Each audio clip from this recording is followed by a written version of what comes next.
na namang umaga ang hinaharap na medyo hilo. Pilit inaalala kung paano ba ako nakauwi ng bahay. Kailan yung huling tagay, almusal lang unlimited na sermon ni nanay.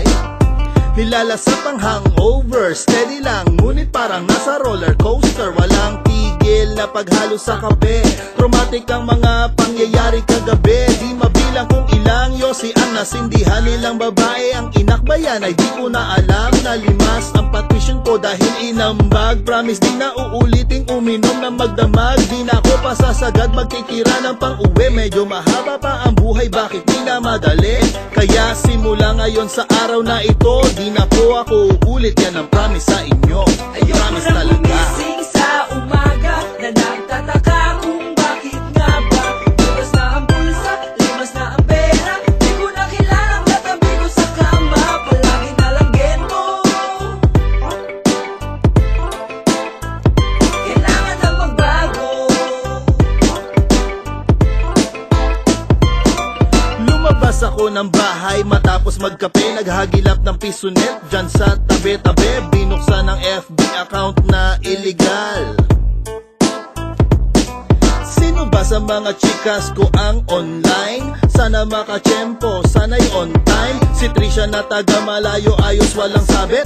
Tignan mo nga naman ang jackpot ay lumapit. Hi, new gawayo, wala naman, house lang. Pwede kita tayo, okay lang, ice yan. Bumalik sa bahay, dali-dali pa nag-log out. Wala nang time, first time, wala na tong time out. Uuwing pagod at laseng, inumaga na naman ang tinamaan na magaling. Sigurado makalipas ang 9 na buwan, oh no, merong panganay na naman.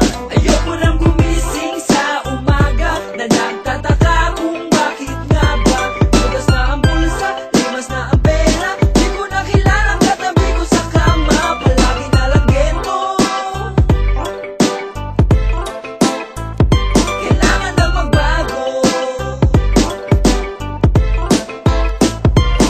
Nakakapagod na din ang araw-araw na routine. Parang bukas, trip ko ng lahat ay ibahin para magkasilbi naman ako. At promise, nakakaumay na ang ganito. Magsayang ng oras sa alak magpakalunod at sa usok ng yosi ay magpakabusog. Mag-a-apply na po ako ngayon ng trabaho. Di na po uulit, ako ay magbabago. Ilang ulit nang sinabi, nangako ng madami na hindi naman luloko ng babae. Iiwasan ko na pong mag-ipon ng panganay. Pasasaan pa at ako ay masasanay. Makikinig kay nanay, utos niya ay susundin. Lahat ng sasabihin niya ay aking gagawin para maging maayos pagdating ng araw. Ang rap na to pakikinggan ko rin araw-araw.